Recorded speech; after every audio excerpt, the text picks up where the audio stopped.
Chers amis, frères et sœurs, bonjour. Je suis heureux de vous accueillir dans un nouveau petit cadre, voilà, plus sympathique, qui sera désormais l'arrière-plan de mes vidéos. Cet été, donc pour le mois d'août, nous aurons toujours la petite vidéo de Philippe, mais elle sera diffusée seulement tous les 2 jours. Voilà, histoire de s'aérer un peu. Voilà, j'aimerais que nous parlions d'un thème qui est important pour plusieurs d'entre vous, c'est-à-dire comment savoir si Dieu va pourvoir à mes besoins en tant que chrétien. Comment être sûr que ce que je demande est dans la volonté de Dieu, et pourquoi est-ce que je peux être sûr que le Seigneur va pourvoir?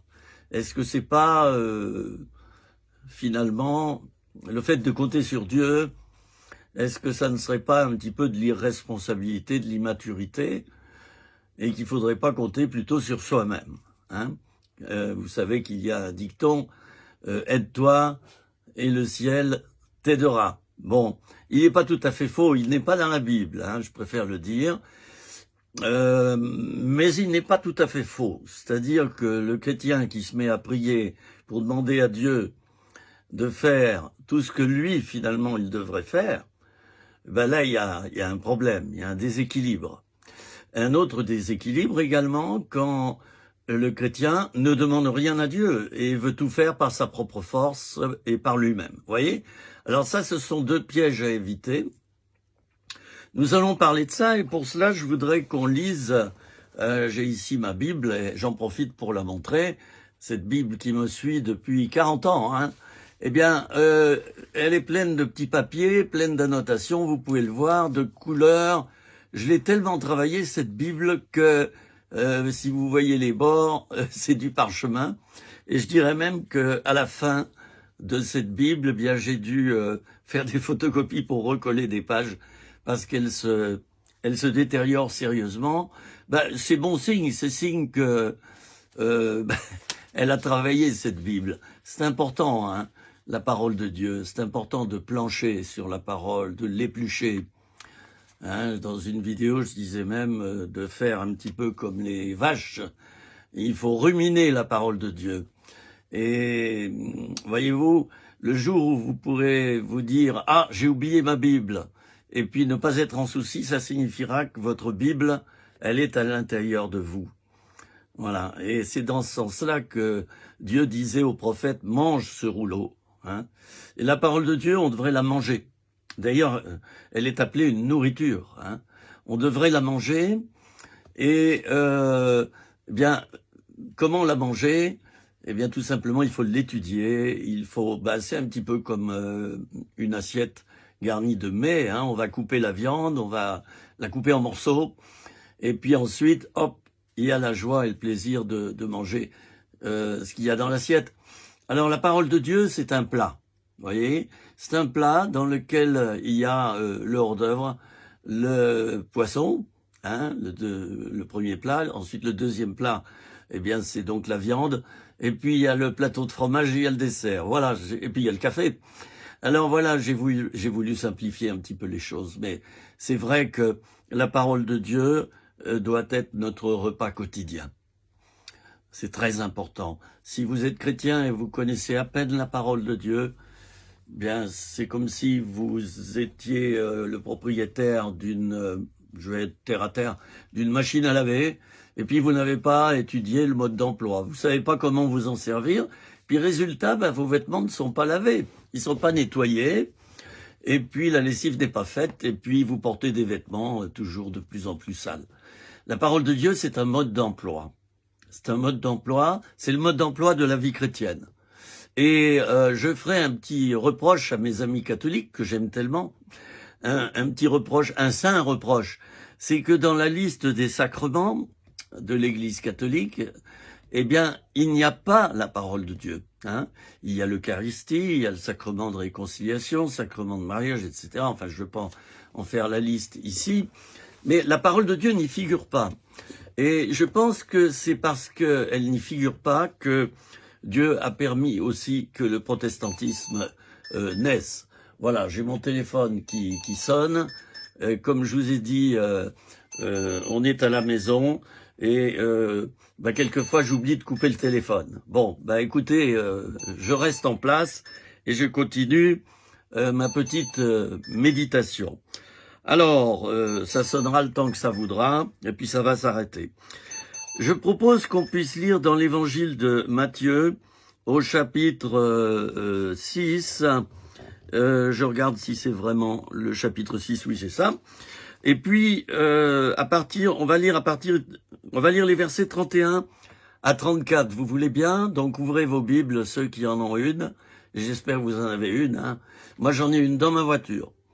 J'en ai au moins 10, sinon dans ma maison, différentes versions de la Bible. C'est très important d'avoir différentes versions, en sachant que la version Darby, c'est la version la plus littérale. Alors certes, quand on la lit, c'est pas comme la Bible en français courant, hein, c'est-à-dire ça ne coule pas, c'est pas fluide.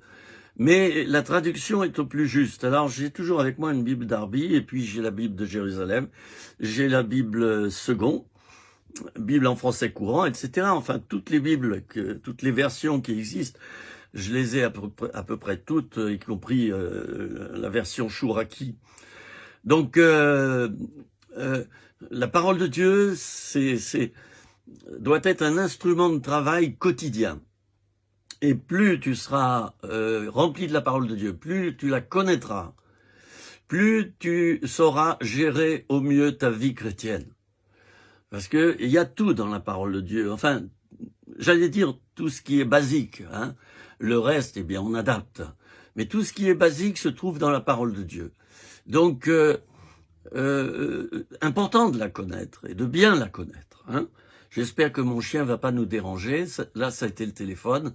Et puis, il y a mon chien, il fait tellement chaud, il s'est mis sous la table et puis ça fait depuis hier, il a pas bougé, il va juste boire et manger. Mais bon, puis je le promène. Mais en tout cas, la grosse chaleur là-bas.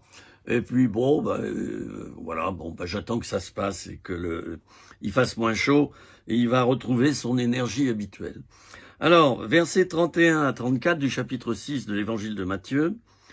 Ne vous inquiétez donc point et ne dites pas que mangerons-nous, que boirons-nous, de quoi serons-nous vêtus, car toutes ces choses, ce sont les païens qui les recherchent. Ouh là là, ça c'est une claque, hein. C'est une première claque. Ah, quand Jésus parle, quelquefois c'est dur, hein. C'est aride. Jésus n'est pas venu pour plaire. Il est venu pour enseigner et pour mourir sur la croix, pour nous sauver. Et avant, il nous a enseigné. Il a enseigné une équipe de 12 disciples. C'était sa première école. Et ensuite, il est retourné à droite du Père. Le Saint-Esprit a été envoyé et plein d'écoles bibliques se sont montées dans le monde entier. Toutes ces choses, ce sont les païens qui les recherchent. Votre Père céleste sait que vous en avez besoin. Il le sait. Cherchez premièrement le royaume et la justice de Dieu, et toutes ces choses vous seront données par-dessus. Ne vous inquiétez donc pas du lendemain, car le lendemain aura soin de lui-même. À chaque jour suffit sa peine. Voilà. Bon, alors, il y a déjà beaucoup de versets, hein, donc beaucoup de commentaires que je vais faire. C'est énorme. La première mise en garde de Jésus, c'est par rapport à l'inquiétude. Voilà. Ne vous inquiétez pas. Ne vous inquiétez pas et ne dites pas que mangerons-nous, que boirons-nous, de quoi serons-nous vêtus. L'inquiétude, elle nous ronge quelquefois. Et le problème, c'est que l'inquiétude, elle perturbe notre paix intérieure. Hein. L'inquiétude est comme un parasite qui s'introduit dans nos vies, c'est comme un virus. Et alors on se met à réfléchir et à s'inquiéter. J'allais dire que l'inquiétude, c'est un manque de confiance. C'est aussi un manque de foi. C'est aussi un manque de foi. Je m'inquiète, donc je ne crois pas finalement que Dieu prend soin totalement et parfaitement de moi. Et j'ai le besoin de réfléchir et de reprendre la main, alors que c'est lui qui l'a. Donc ne pas s'inquiéter, ça s'apprend. Moi, j'étais depuis tout petit d'un naturel très anxieux, très peureux, et j'ai dû faire un travail énorme dans ma vie pour arriver à l'état dans lequel je me trouve, où je vis complètement au jour le jour, et finalement, je ne m'inquiète de pas grand-chose. Le lendemain suffit sa peine, hein. Chaque jour suffit sa peine, le lendemain aura soin de lui-même. Bon, je vis un petit peu ça, je dis un petit peu, c'est pas parfait, et c'est vrai qu'il y a une joie de vivre dans cet état où on compte davantage sur Dieu que sur nous-mêmes. Bon, alors premier point, et ceci est très important. Certaines personnes, certains chrétiens peuvent nous reprocher, à nous qui sommes des chrétiens engagés, eh bien, ils peuvent nous reprocher de ne pas pourvoir à nos propres besoins par nous-mêmes. Et ils nous disent, l'apôtre Paul était faiseur de tentes, il pourvoyait à ses besoins. Alors on est bien d'accord, ça c'est l'apôtre Paul, il le voyait comme ça, il avait à cœur de soutenir son ministère par son propre travail manuel, il avait le temps de faire du travail manuel, mais de nos jours, un pasteur d'une église n'a quelquefois pas le temps de travailler manuellement. Il fait des visites le matin. D'abord, il prie le matin, et il lit sa Bible, et il passe un temps à part devant Dieu. Ensuite, eh bien, il fait des visites souvent le matin et l'après-midi. Et puis, il prépare ses prédications pour la semaine. Il a des réunions dans la semaine et qu'il préside et qu'il anime. Voilà. Et quantité de coups de téléphone imprévus, des pastorales, des invitations à droite à gauche. Certains sont appelés à plein temps dans le ministère. Bon, et il n'y a pas besoin d'être dans le ministère pour être à temps plein pour Dieu. Le chrétien qui travaille dans le monde et qui donc travaille 8 heures, on va dire, hein, par jour, pour moi, à partir du moment où toute la journée son cœur adore Dieu, toute la journée il est en communion avec Dieu, et bien pour moi, il est à temps plein pour le Seigneur, peu importe ce qu'il fait. Si ce sont des choses purement spirituelles ou non, l'essentiel c'est son cœur, l'état de son cœur. Un cœur tourné vers Dieu dans la journée, un cœur attentif à Dieu, un cœur qui adore l'Éternel et qui est en communion premièrement avec lui. Dieu est son trésor, voilà. Alors, souvenons-nous, quand il y a eu la chute du temps d'Adam et Ève, lorsqu'Adam et Ève se sont séparés de Dieu, vous savez ce que Dieu a dit? Eh bien, il a dit que l'homme gagnera son pain à la sueur de son front. C'est-à-dire que pour subvenir à ses besoins, il devra travailler et gagner son argent, gagner son salaire, et c'est par son propre travail qu'il réussira à se nourrir, à payer ses charges et à entretenir sa famille. Voilà. Ça a été une des conséquences du péché. En Éden, Dieu avait dit à Adam et Ève, enfin surtout à Adam, voilà, tu es dans le jardin pour le garder et le cultiver. Il y avait aussi du travail.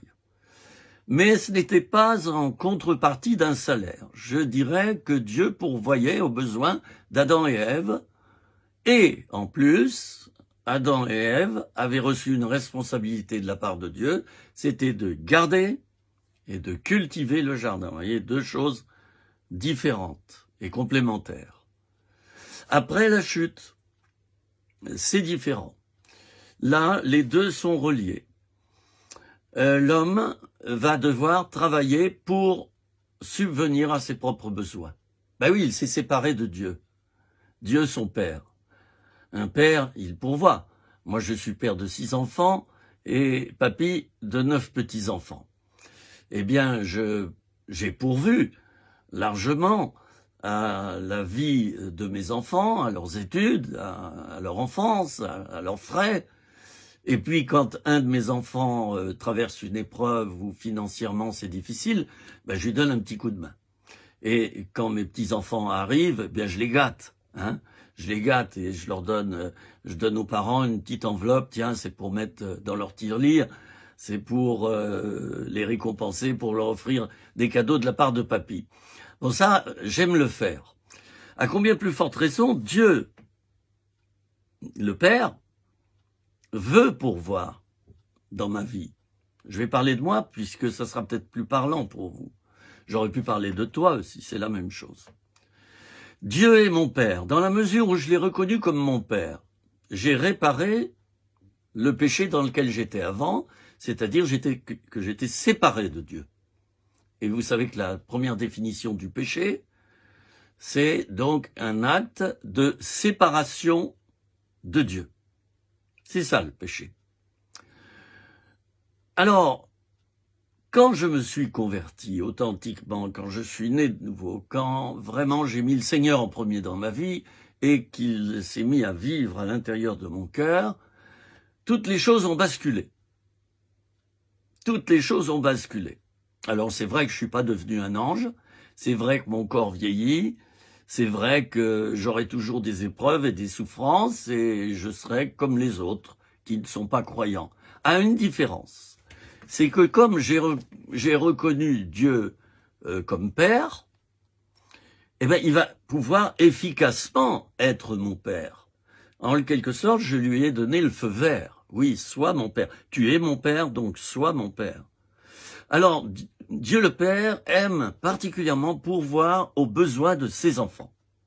Et j'espère que vous êtes ses enfants, vous qui m'écoutez maintenant. Si vous êtes ses enfants, eh bien, la grâce qui vous est faite de la part de Dieu le Père, c'est qu'il désire pourvoir à vos besoins. Certes, vous allez devoir travailler pour vivre, pour survivre, mais dans les moments de difficulté, eh bien, Dieu sera là, comme moi, le papa et le papy, je suis là pour mes enfants et mes petits-enfants en cas de coup dur. C'est la même chose pour vous, pour moi. Nous servons Dieu, nous mettons Dieu en premier. Ça, attention, vous voyez dans le texte que j'ai lu, il y dit ceci, cherchez premièrement le royaume et la justice de Dieu. Voilà, il y a une condition. Et toutes ces choses, vous seront données par-dessus. Voilà. La première chose nécessaire, c'est que je cherche Dieu en premier, c'est que je m'attache à Dieu en premier, c'est que je fasse de Dieu mon trésor. Hein. Là où est ton trésor, là aussi sera ton cœur. Alors, je vais donc veiller dans mes journées à mettre Dieu en premier. Ça, c'est ma part. Et puis je vais veiller aussi à travailler, à préparer mon petit déjeuner le matin, à remplir le lave-vaisselle, à être père de famille. Enfin, j'ai quantité de choses à faire. Et puis peut-être que j'ai un emploi à l'extérieur. Bon, et un salaire. Il n'empêche que Dieu voudra pourvoir quand même aussi à mes besoins par rapport à ce qui me manquera. Parce qu'un jour, la voiture tombe en rade. Il se trouve que je n'ai pas de réserve, malgré que je travaille. Je n'ai pas de réserve, eh bien Dieu, miraculeusement, va permettre que quelqu'un, un chrétien, puisse me contacter et dise, écoute, j'ai une voiture, elle a 100 000, 120 000 kilomètres, je vais en acheter une neuve, celle-ci, je vais la vendre, mais elle vaut presque rien. J'apprends que t'as plus de voiture, allez, je te la donne. Voilà, c'est un don. Ben ça guette tous les chrétiens qui obéissent à Dieu. Dieu se fera un plaisir de pourvoir à tes besoins. Ça ne veut pas dire que tu dois te défaire de tes responsabilités de père de famille, d'époux, ou en tant que célibataire, de ta responsabilité de travailler à l'extérieur pour gagner ta croûte, comme on dit. Hein. Mais Dieu sera là. Et moi, dans ma vie, j'ai expérimenté plusieurs périodes de chômage. J'ai expérimenté des temps de vache maigre, comme on dit, et puis des temps où les vaches étaient, elles étaient engraissées, elles étaient vraiment bien en chair. Alors j'ai expérimenté la disette et l'abondance. Dans les temps de disette, Dieu a toujours pourvu à mes besoins. Et chers amis, c'est le thème de cette petite vidéo. Je vais bientôt m'arrêter parce que nous sommes à 20 minutes déjà depuis le début. Ça sera le thème, je vais en faire une deuxième à la suite, très important. Le fait de savoir qu'en tant que chrétien, Dieu est là et il est mon assurance à tous les niveaux. On a une assurance voiture, on a peut-être souscrit une assurance vie, on assure sa maison, hein. Il y a l'assurance responsabilité civile par rapport au tort qu'on pourrait faire à autrui. Il y a l'assurance multirisque habitation qui me couvre par rapport au bris de glace dans ma maison, s'il y a un incendie, s'il y a ceci, cela. Je souscris cette assurance et je suis protégé. Je suis bien content au moment où il y a de la casse, où il y a le feu. Je suis bien content que mon assurance réponde. Eh bien, chers amis, nous avons une assurance par le ciel. Et je dirais que cette assurance, 1, elle est gratuite. 2, elle couvre tout. 100%. 100%. Elle couvre tout, mes besoins psychiques, mes besoins physiques et mes besoins spirituels. Mais qu'est-ce que c'est beau ça. Et c'est gratuit. Et il n'y a pas de franchise, comme les assurances, je vais les appeler les assurances terrestres. Très important, mes amis, vous êtes un simple chrétien, vous avez un travail à l'extérieur, vous avez des activités d'église, vous avez mis Dieu en premier dans votre vie, vous vous sanctifiez, vous faites des progrès spirituels, vous marchez avec Dieu le mieux que vous pouvez, pas par la loi, mais par la grâce. Dieu pourvoira toujours à vos besoins, soit par votre salaire, soit lorsqu'il y a besoin d'une grosse somme, eh bien il pourvoira par vos frères et sœurs, il pourvoira par différents biais. Souvenons-nous de ces corbeaux qui venaient nourrir Élie, souvenons-nous de la veuve du prophète, hein, qui manquait de tout, et le prophète lui a dit, va chercher chez tes voisins des vases, hein, le plus grand nombre possible de vases, vides. Alors elle y est allée, et puis le prophète a prié, il a dit, voilà, ce petit pot d'huile que tu as toi, vous voyez, ça c'est 10%, c'est notre part, amener quelque chose. J'allais dire qu'il y a une mise de départ. Hein. Alors elle avait un tout petit flacon d'huile, tout petit, tout petit. Eh bien le prophète lui a dit, verse de cette huile dans toutes ces jarres, elle en a mis plein partout, le plus possible. Eh bien elle a versé toute la journée. Depuis ce petit pot d'huile, il y a des litres et des litres et des litres qui se sont échappés et qui ont rempli les jarres. Si elle avait pris 100 jarres, elle aurait eu 100 jarres d'huile. Si elle avait pris 20 jarres, elle aurait eu 20 jarres d'huile. Mais il y a eu miracle.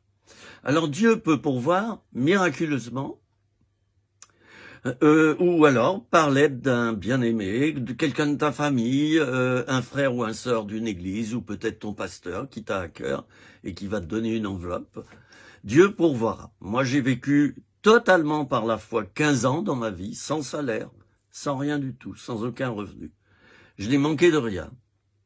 J'étais marié, j'avais un appel de Dieu pour travailler à plein temps pour le Seigneur. J'aime pas ce terme de travailler. Œuvrer à temps plein pour le Seigneur. J'ai ouvert un centre d'accueil pour des toxicomanes, j'ai été aumônier de prison, j'ai fondé une église locale dont j'étais le pasteur, et puis j'ai fait des émissions de radio. Enfin, la liste est longue, je veux pas vous dire tout ce que Dieu m'a mis à cœur de faire. Eh bien, savez-vous que c'est Dieu qui pourvoyait à tous mes besoins, chers amis, pendant 15 ans. Alors le problème, c'est maintenant à l'heure de la retraite. Il me manque beaucoup de points. Mais là encore, mon père intervient. J'ai une toute petite retraite, mais j'ai le supplément du ciel. Vous allez me dire, mais il est fou celui-là. Oui, je suis fou. Vous avez raison de le penser. Je suis fou selon les hommes. Mais je suis sage selon Dieu. Eh bien, toujours, Dieu me donne une rallonge par telle personne qui est en visite, puis qui me dit, tiens, j'ai eu à cœur de te donner ça. Oh, je dis, non, si, ça vient de Dieu, Dieu m'a mis à cœur de te donner ça. Voilà. Alors, Dieu pourvoit d'une manière ou d'une autre, mais il pourvoira. Voilà. Alors, je vous laisse sur cette fin de vidéo là. Nous reprenons la prochaine fois sur le même thème. Et donc, passez une bonne fin de journée et à bientôt pour la suite de cet enseignement qui est très important, surtout parmi vous qui êtes engagés dans l'œuvre de Dieu. Comme moi, je l'ai fait toute ma vie, pendant 40 ans, j'ai des choses à vous. Voilà, alors je reprends une toute petite vidéo sur le thème suivant. Dieu veut pourvoir à mes besoins. Pourquoi? Pourquoi pas? De quelle manière? Dois-je m'inquiéter? Pourquoi pourvoit-il à mes besoins? Est-ce que c'est pas de l'immaturité? Est-ce que c'est pas de l'irresponsabilité de ma part de devoir compter sur Dieu? Bon, alors dans une première vidéo, j'ai expliqué, vous voyez, je suis dans un bon fauteuil, là, c'est très agréable, les fauteuils comme on voit à la télévision. Je sais pas comment ça s'appelle, vous savez, c'est en arc de cercle, bon, c'est très confortable. Alors, je disais que je parlais du thème de notre vidéo et je disais que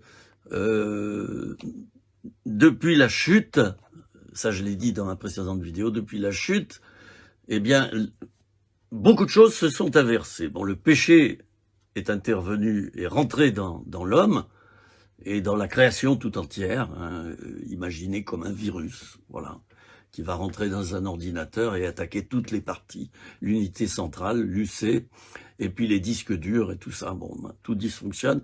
Le péché, c'est un virus.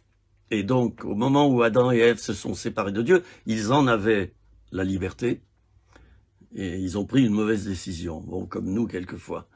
Ils se sont séparés de Dieu, et bien, ils ont tout perdu. Ils ont perdu la vie éternelle, c'est pourquoi nous mourrons, nous devons nous séparer de notre corps avant de rencontrer le Seigneur. Ils ont perdu l'attachement à un être formidable qui est Dieu. Ils ont perdu leur communion, leur relation avec Dieu. Enfin voilà, je ne vais pas décrire tout ce qu'ils ont perdu, mais c'est incalculable. Voilà. Dans la mesure où nous revenons à Dieu, puisque nous naissons pécheurs, nous naissons avec le péché, eh bien dans la mesure où nous revenons à Dieu, nous lui demandons pardon pour nos péchés, et où nous naissons de nouveau, nous nous convertissons, eh bien dans cette mesure-là, eh bien Dieu va rétablir le fait qu'il pourvoit à nos besoins. J'avais dit qu'en Éden, Dieu pourvoyait aux besoins d'Adam et Ève, il n'y avait pas de contrepartie. Tandis que après la chute, eh bien, Dieu a dit, désormais, mon gars, tu vas être responsable de pourvoir à tes besoins. T'as voulu te séparer de moi? Ok. Alors, je vais être très pédagogue avec toi. Tu vas voir ce qu'il en coûte de ne plus avoir Dieu dans sa vie. Pourvoir par toi-même à tes besoins. C'est une des conséquences. Quand on devient chrétien, cette conséquence ne s'annule pas. Nous sommes toujours responsables de faire le nécessaire pour pourvoir à nos besoins. Mais il y a une différence, c'est que dans les moments de manque, Dieu va combler le déficit. Il est notre Père et il prend beaucoup de plaisir à pourvoir à nos besoins au moment où nous avons ces besoins. Je l'ai vécu 40 ans. C'est pas un petit peu, vous êtes d'accord? Je l'ai vécu 40 ans. Donc, 15 années sans aucun salaire. C'était l'appel de Dieu qui exigeait cela. Je travaillais à peu près, qu'est-ce que je dirais, moi, largement 12 heures par jour à aider les toxicomanes à s'en sortir, à prier pour les gens qui avaient des besoins, à faire des émissions de radio pour annoncer l'évangile. Enfin, mon activité était débordante. Eh bien, Dieu pourvoyait directement à mes besoins. J'ai eu un enfant, on m'a dit casse-cou. 2 enfants, casse-cou. 3 enfants, oh, hyper casse-cou. 4 enfants, super casse-cou. Enfin, ça continuait, les gens, ils murmuraient, ils disaient, mais ça va pas, là, t'es fada. Moi, je disais, non, j'obéis à Dieu. Il m'a appelé comme ça et pourvoira. Et Dieu a toujours pourvu. Il y avait un coup de sonnette à la porte, tenez, j'ai un meuble à vous offrir, je sais plus qu'en faire, je vous le donne. J'ouvrais ma boîte aux lettres, il y avait une enveloppe et dedans il y avait un chèque qui couvrait exactement la facture que j'avais à payer. Ça, c'est du vécu. C'est pas du cérébral. C'est du vécu.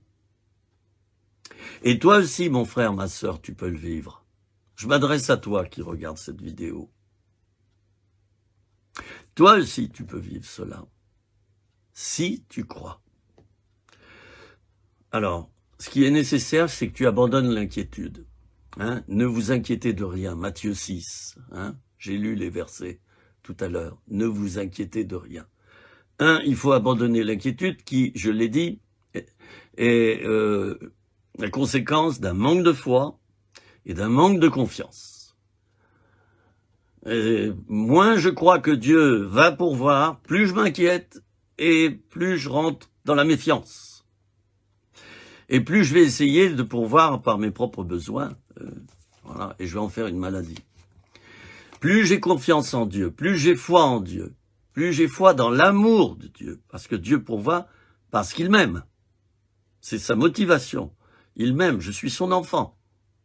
Et entre nous deux, il y a un amour parfait. De son côté, pas du mien. De son côté, il y a un amour parfait. Eh bien, et œuvrant pour le Seigneur.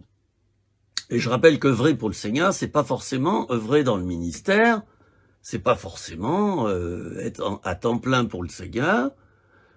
Œuvrer pour le Seigneur, c'est vivre ses journées en relation avec Dieu, en veillant à être en communion avec Dieu et en lui obéissant le mieux possible. C'est pas parfait. Les catholiques ont raison lorsqu'ils insistent sur le fait que nous devons confesser nos péchés. Nous, les évangéliques, nous ne le faisons pas. Oui, si nous commettons un péché grave, nous allons trouver le pasteur, prie pour moi, j'ai fait ça et ça, garde le secret. Mais les catholiques ont raison lorsqu'ils nous poussent à plus de confession que ça. Et personnellement, moi, j'ai une personne, depuis 2006, toujours la même, qui me connaît de fond en comble, et je lui confesse mes péchés. Et voyez-vous, c'est extraordinaire. Hein, il est dit dans la parole de Dieu, confessez vos péchés afin que vous soyez guéris. Hein, confessez vos péchés les uns aux autres, afin que vous soyez guéris. Je l'ai très peu vu dans nos milieux évangéliques, et c'est pourtant un milieu où sola scriptura, hein, l'écriture seule, on s'appuie sur la parole. J'ai vu beaucoup de pasteurs ne jamais demander pardon. J'ai vu beaucoup de chrétiens ne jamais demander pardon. Il y en a peu qui confessent leurs péchés. Beaucoup s'enferment, gardent les péchés secrets, ce qui leur permet de se développer. Bah oui, eh oui, eh oui, eh oui. Vous voyez, je marque un petit temps de silence pour que nous réfléchissions. Et je te pose la question à toi avec simplicité, c'est pas accusatoire, hein, mon propos. Est-ce que tu confesses tes péchés à une personne sûre? Il faut que tu trouves, les catholiques disent un confesseur, hein. Bon, nous, on va dire un référent. Voilà, une personne, c'est pas forcément un pasteur, ça peut être un ancien ou un chrétien dont vous avez vérifié qu'il tient sa langue. Et dans les milieux évangéliques, oulala, c'est pas toujours ça, hein. On confesse un péché à un ami, un frère de valeur, on s'aperçoit que 15 jours plus tard, il l'a dit à tout le monde. Alors, si vous avez dans votre entourage une personne, pour les femmes, c'est mieux de choisir une femme, et pour les hommes, c'est mieux de choisir un homme. Si vous avez cette personne-là, et vous avez un bon contact avec elle, vous pouvez très bien lui dire, est-ce que tu acceptes que je prie avec toi de temps en temps, quand j'aurai besoin, que je confesse quelquefois un péché auprès de toi, et tu prieras pour moi, que je te dise si je vais bien ou pas bien, et je te le partagerai, tu prieras pour moi, tu prendras soin de moi. Ça, c'est très important, voyez-vous, chers amis. C'est très, très important. Voyez ça, cette couverture de ma Bible, elle m'a été offerte en Afrique, à Bangui. Il y a un frère qui faisait lui-même ces couvertures de Bible, vous voyez. Il y a donc une fermeture éclair, hein, Vous allez entendre le zip, j'espère. Voilà, j'espère que vous entendez au micro. Voilà, il y a une poche aussi là avec une fermeture éclair. Et ça c'est intéressant quand on voyage. Hein. C'est le produit fini. Voilà, j'ai tout là-dedans. J'ai de quoi prêcher jusqu'à la fin de ma vie à l'intérieur de cette Bible, puisque je le rappelle et je le disais dans ma première vidéo, ce que j'ai fait dans ma Bible, c'est que j'ai rajouté, regardez bien, ça peut vous servir, un papier pelure entre 2 pages de ma Bible, voyez, entre 2 pages de ma Bible, qui déjà est colorée, elle est, vous voyez, ce qui est en rouge, c'est ce qui est important. Ce qui est en jaune, ça concerne le Saint-Esprit. Ce qui est en brun, ça concerne l'épreuve et la souffrance. Alors toute ma Bible, elle est colorée. Elle est colorée. Et j'ai rajouté ici un papier pelure, très fin, que j'ai collé moi-même. Et j'ai lu le nouveau commentaire biblique. Je peux en faire la publicité. Édition Emmaüs. Voilà, nouveau commentaire biblique. Ça coûte 50 €. Tu veux étudier à fond ta Bible? Achète ce livre. Tu vas me dire c'est 50 €. Oui, mais tu vas le garder à vie. Et vous savez, dans le nouveau commentaire biblique, qu'est-ce qui se passe? Eh bien, chaque verset de la Bible est disséqué. Il y a plusieurs auteurs qui ont travaillé à l'élaboration de ce nouveau commentaire biblique, qui est un bouquin gros comme ça. Une fois, je le prendrai avec moi et je vous le montrerai à l'écran. Eh bien, moi, j'ai lu 2 fois la Bible, accompagné 2 fois par ce nouveau commentaire biblique. Alors, tout est annoté. Vous voyez, au fur et à mesure que je lisais mon commentaire biblique, hein, eh bien, il y a ici des petites notes écrites au crayon à papier. Ne le faites pas avec de l'encre, parce qu'au bout de quelques années, ça va, vous voyez, ça va pas se conserver, ça va faire des taches et ça va devenir illisible. Faites-le avec un crayon à papier. Ça traversera les siècles. Alors, il y a donc un petit triangle ou une petite astérix que je mets ici sur mon papier pelure, et ça renvoie au texte qui lui-même, à un endroit, il y a une petite astérix, il y a un petit triangle. C'est ainsi que lorsque je prêche, eh bien, j'ai quantité d'éléments culturels, historiques et spirituels qui sont déjà annotés sur ces feuilles. Et lorsque je prêche, j'ai beaucoup moins de travail préparatoire à faire. J'ai déjà toutes les explications de texte. D'accord? Je vous dis ça, c'est pas pour moi. Je suis pas en train de me montrer. À quoi ça me sert à cet âge-là? J'ai plus besoin de faire mes preuves. Je les ai faites. J'ai eu de nombreux échecs également. Mais les échecs m'ont construit parce que j'en ai tiré toujours quelque chose de bon. L'échec est là pour pas que tu recommences. L'échec, c'est comme un vaccin. Et quelquefois, on a besoin de rappel. Comme un vaccin. Il y a un rappel.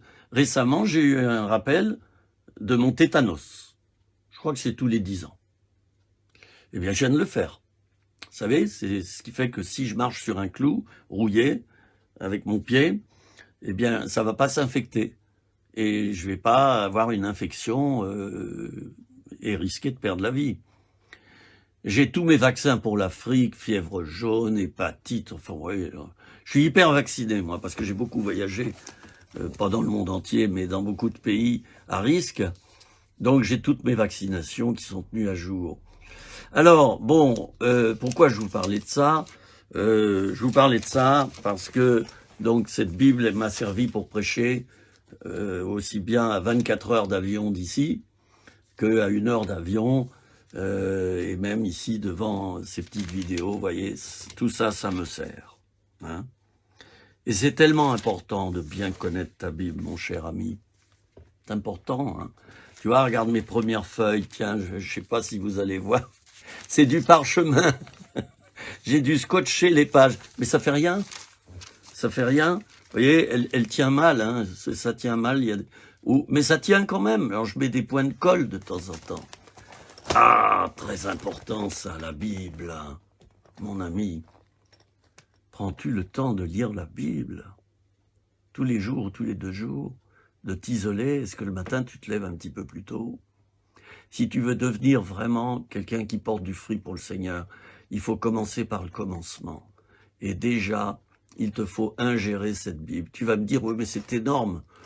Excusez-moi, mais quand je vois certains commerciaux ou employés, etc., ils ont avec eux ce qu'ils appellent une Bible aussi, mais c'est la Bible relative à leur travail, à leur poste de travail. Ils sont obligés d'apprendre une quantité de choses. Alors ne me dites pas que ça, c'est trop pour vous. Vous penserez que c'est trop si vous n'aimez pas Dieu et si vous n'aimez pas la parole de Dieu. Et vous penserez que c'est peu si vous aimez Dieu. Au contraire, vous dire vite, vite, vite, vite, vite, je veux tout savoir, je veux tout connaître. Moi, j'ai des jeunes qui me téléphonent et qui me disent, écoute, je comprends pas ce verset. Tu peux me le dire? C'est des jeunes, ils ont 20, 25 ans. Ils m'appellent avec simplicité. Tiens, ce verset, je sais pas l'interpréter. Moi, bon, voilà, avec 40 ans de prédication et d'expérience derrière, je sais pas tout. Loin de là. Mais je connais les difficultés bibliques. Il y a des difficultés dans la Bible. Il y a des choses pas faciles à comprendre. Bon. Alors, revenons à nos moutons, si je puis dire. Dieu veut pourvoir dans ta vie parce que tu es son enfant. Non pas parce que tu es dans le ministère d'abord, mais parce que tu es son enfant. Et un père pourvoit toujours aux besoins de son enfant, même lorsqu'il est adulte. S'il a une tuile, il va être là, le papa ou la maman. C'est naturel. Dieu veut pourvoir à tes besoins parce que tu es son enfant et tu l'as reconnu comme père. Alors certes, Dieu pourvoit aussi aux injustes, aux pécheurs, on les appelle les païens. Dieu pourvoit aussi, il veut les bénir. Et il fait tout pour qu'ils le reconnaissent aussi comme père. Hein? Si vous avez un de vos enfants qui veut plus vous voir, qui vous fait la moue, qui veut plus jamais vous voir, vous êtes peiné et vous priez pour que Dieu touche son cœur et qu'il puisse à nouveau vous accepter comme père.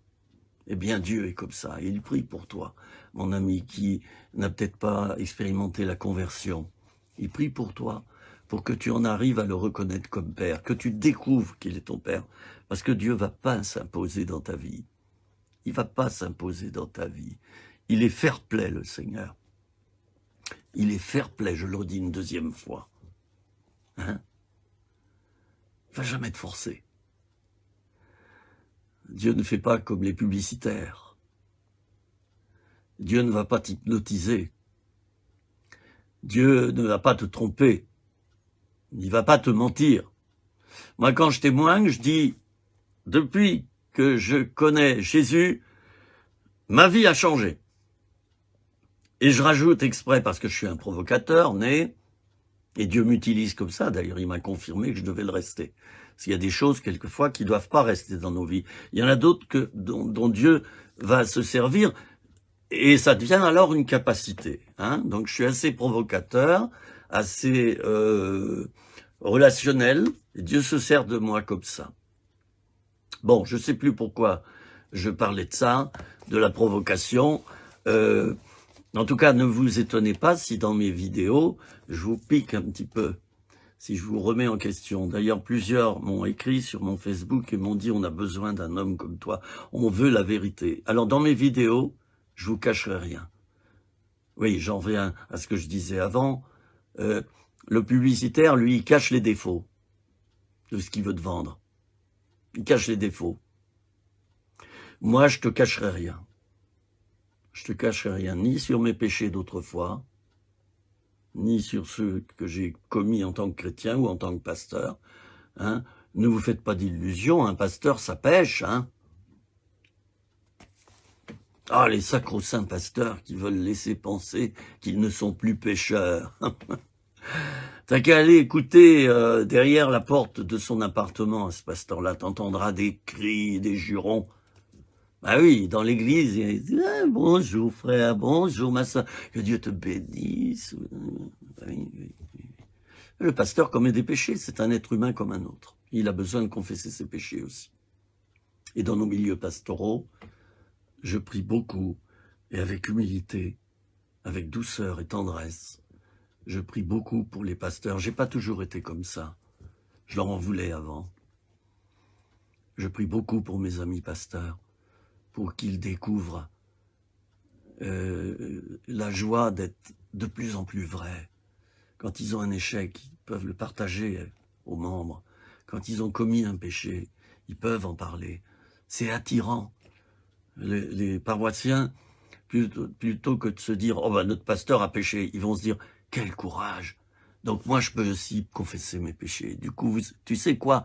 Si en tant que pasteur, toi, tu acceptes d'être vrai devant les autres, eh bien les autres seront vrais devant toi et devant le monde. Tu vas les libérer. Et si tu gardes ta façade, Alléluia, Alléluia, j'ai pas entendu, Alléluia.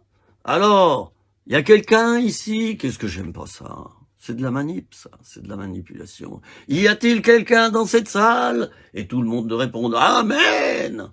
Voilà, toutes les réunions, c'est ça. Je veux bien qu'on le fasse une fois. Toutes les réunions, c'est ça. Il y a droit à ça. Tout. Voilà. Vous êtes là? Vous êtes là? Oh, moi j'en ai vu faire comme ça. Ça dort ici. Mais c'est agressif. Mais on n'est pas obligé de t'écouter, pasteur. On peut piquer son roupillon aussi parce qu'on a bossé toute la semaine et on est fatigué. Qu'est-ce que c'est que ça, là? T'es en train d'être un persécuteur? Tu veux qu'on t'écoute? Ah! Ben écoute, hein? Jésus disait simplement écoutez. Voilà, mais il le disait pas avec agressivité. Donc, évitons toutes ces méthodes de manipulation des foules. On manipule notre groupe et voilà, on met des fardeaux dans la vie des gens.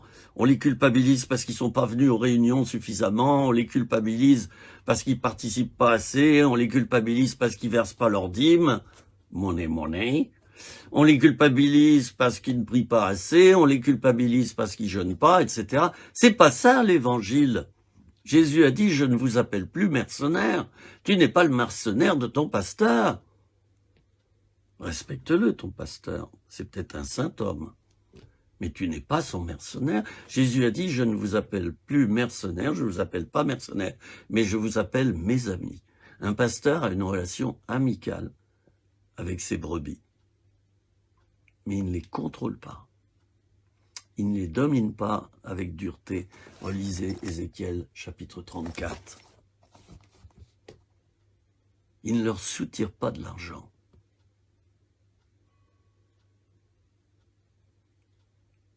Il ne les bouscule pas. Il ne les influence pas. Un pasteur, il laisse libre les gens. Et voyez-vous, les gens vont davantage se donner parce qu'on les laisse libres. C'est ce que Jésus fait avec toi. Est-ce qu'il est sans arrêt? Est-ce que tu entends jour et nuit une voix qui te dit « Fais ceci, fais cela, fais ceci ». Dieu pourrait le faire, envoyer un ange sans arrêt avec un petit haut-parleur. Hein. Philippe, fais ceci, fais ça. Non, c'est pas bien. Est-ce qu'il le fait? Dieu, non. Silence. Alors toi, pasteur, reste silencieux quelquefois quand tu vois le péché de certaines personnes qui te sont confiées. Reste silencieux, de même que Dieu reste silencieux par rapport à ces personnes. Et au bon moment, il leur parle, avec bonté, avec amour. Mais si tu commences à secouer les gens comme des sacs à patates, moi j'ai vu des assemblées, j'avais envie de sortir, je dirais même de courir.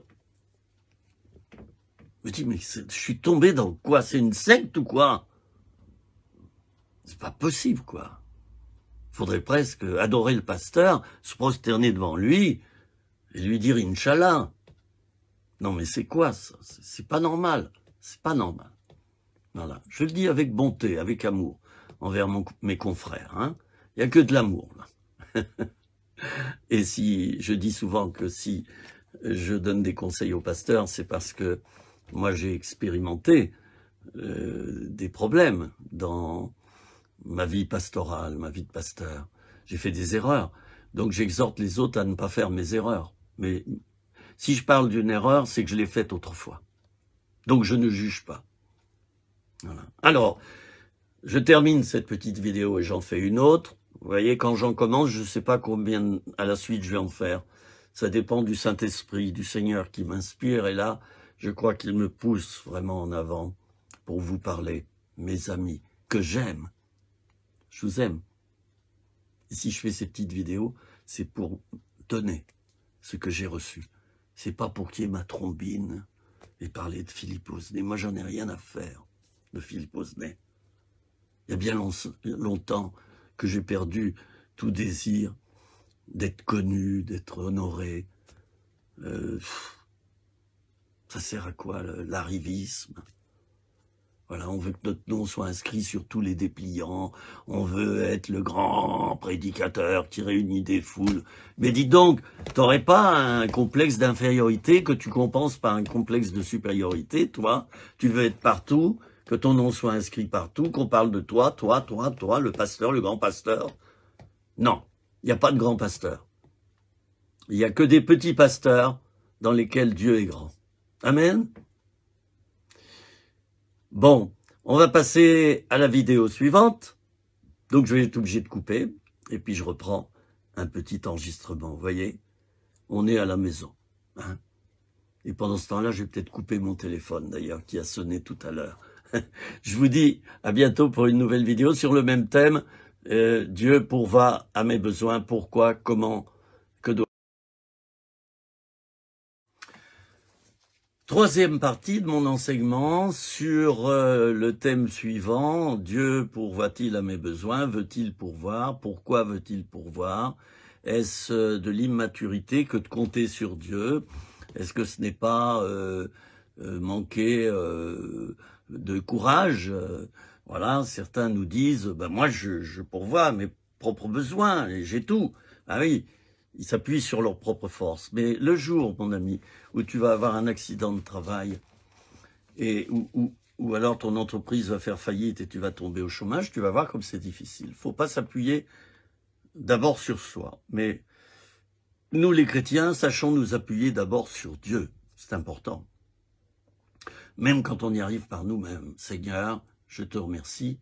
J'y arrive par mes propres forces, mais mes propres forces m'avaient été données par toi dès le départ. Donc, la louange te revient à toi. Je vais relire les courts versets que nous avions commencé à méditer. Ne vous inquiétez donc point. Alors, c'est Matthieu 6, versets 31 à 34, pour ceux qui ont leur Bible. Ne vous inquiétez donc point et ne dites pas que mangerons-nous, que boirons-nous, de quoi serons-nous vêtus, car toutes ces choses, ce sont les païens qui les recherchent. Votre Père céleste sait que vous en avez besoin. Cherchez premièrement le royaume et la justice de Dieu, et toutes ces choses vous seront données par-dessus. Je m'arrête là pour redire les deux derniers mots. Toutes ces choses vous seront données par-dessus. Ne vous inquiétez donc pas du lendemain, car le lendemain aura soin de lui-même. À chaque jour suffit sa peine. Vous entendez peut-être un petit ronronnement. C'est mon ami le cantonnier de mon village qui chaque soir passe avec une remorque pleine d'eau. Il arrose toutes les plantes déposées par la municipalité le long des petites rues, des places. Alors ça fait du bruit, mais on le perçoit peut-être presque pas. J'aime bien dans mes vidéos que tout ne soit pas parfait. Voilà. C'est mon petit studio, je vais peut-être vous montrer, vous voyez, de plus en plus, je vais le décorer. Hein. Je vous fais visiter l'endroit. Hein. C'est tout récent, c'est ma fille Naomi, que je remercie encore. Elle est venue passer 15 jours ici avec moi récemment, et elle a permis que je puisse m'installer. Bien sûr, les idées, c'est moi qui les ai eues, mais voyez, c'est elle qui a mis les petites guirlandes derrière. Et donc, je changerai la décoration en hiver. Je vais pouvoir tourner depuis ici. Et j'ai une lampe, je ne sais pas si vous allez la voir. Il y a un trépied avec une lampe, vous voyez, de cinéma. Vous voyez peut-être en haut, que j'ai eu pour presque rien. Et c'est un beau décor, j'aime bien. Et puis derrière, vous voyez, c'est marqué « On s'aime, on s'amuse, on fait des erreurs et on recommence. On croit en soi. » Vous voyez, c'est des slogans qui sont sympathiques. C'est pas fait par des chrétiens, mais je trouve que c'est sympathique. Moi, j'en ai acheté, j'en ai mis un petit peu partout dans la maison. Il y a beaucoup de choses positives dans ce monde. Certains restent dans leur église comme dans un bunker. Ils ouvrent jamais la télé. Ils vivent complètement à l'écart de ce monde. Jésus a dit, nous ne sommes plus de ce monde, c'est vrai, parce que désormais nous sommes enfants de Dieu, mais nous sommes dans ce monde. C'est important que tu te mélanges. Moi, ça me fait mal quand je vois des chrétiens qui deviennent des petits sauvageons, qui vont même plus à l'église, ils fréquentent même plus les autres chrétiens, et ils fréquentent même pas ceux qui sont incroyants. Moi, ça me fait mal. Ils vont jamais au cinéma, ils vont jamais s'amuser au restaurant, bien manger, et même si on se paye une bonne bouteille, bon ben voilà, on fait la fête. Ben c'est normal. Hein, souvenons-nous des noces de Cana, où même Jésus, il est allé loin. Alors parlons-en. Hein, Jésus réactionnaire, agitateur et provocateur. Hein, c'est pas de la provocation, ça, que de transformer de l'eau en vin. Hein? Et là, je parle à ceux qui ont eu des problèmes d'alcool autrefois. C'est provocateur. Mais Jésus, c'était dans le cadre d'une noce, et il a eu l'idée de le faire pour montrer sa puissance et pour honorer le Père. Bon, alors ne soyons pas des chrétiens coincés, chers amis. Mélangeons-nous au monde. Soyons plus en dehors de l'Église qu'au-dedans. Soyons sur les places, dans les rues, le long des haies, témoignons de Jésus. Si tu témoignes de Jésus, il y a une double bénédiction qui reposera sur toi. Si tu as honte de Jésus, Jésus aura honte de toi, c'est écrit. Mais si tu n'as pas honte de Dieu et de Jésus, Dieu n'aura pas honte de toi quand tu vas comparaître là-haut. Et vous savez, une vie, ça passe très vite. Moi, je suis à la fin de ma vie. Plaise à Dieu qu'il me donne encore la santé et que je puisse exercer mon ministère encore pendant tout un temps.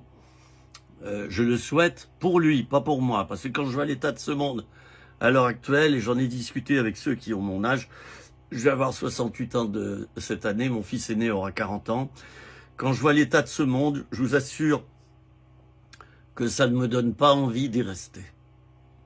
Et beaucoup de gens de mon âge, les seniors, beaucoup de gens de mon âge, on discute entre nous et on dit la même chose. Ça m'intéresse plus, ce monde de pacotille, ce monde superficiel. C'est l'argent qui est en numéro un. Il n'y a plus de valeurs humaines, il n'y a plus de repères, il n'y a plus de morale, il n'y a plus d'éthique.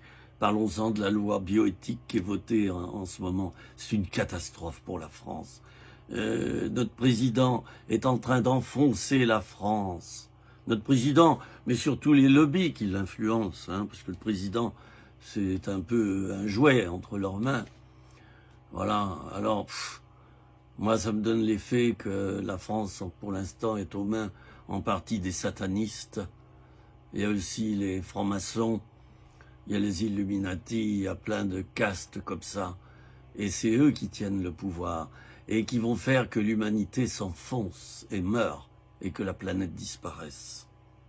Ce sont des fils des ténèbres, ce ne sont pas des fils de lumière. Et c'est pour ça qu'au niveau politique, j'ai pensé que c'était bon de m'engager, moi. Et je fais chaque mois ou tous les 2 mois une petite vidéo. C'est ma tribune politique. Oui, en tant que chrétien, on doit parler sur la nation. Oui, tu es père de famille, tu parles sur tes enfants, tu les éduques, t'en discutes avec ton épouse de tes enfants. Comment on va faire avec lui quand il fait ça? Eh ben, on va faire comme ça désormais. Tu en parles? Eh bien, ton pays que tu aimes, c'est bon d'en parler. Et c'est bon de t'engager. Beaucoup de chrétiens sont des êtres démissionnaires. Ils disent Dieu il pourvoira. C'est facile, hein. Voilà, Dieu il pourvoira. Voilà. Alors il y a des SDF qui meurent dans les rues, qui meurent de froid, qui n'ont pas à manger, qui boivent de l'alcool pour survivre.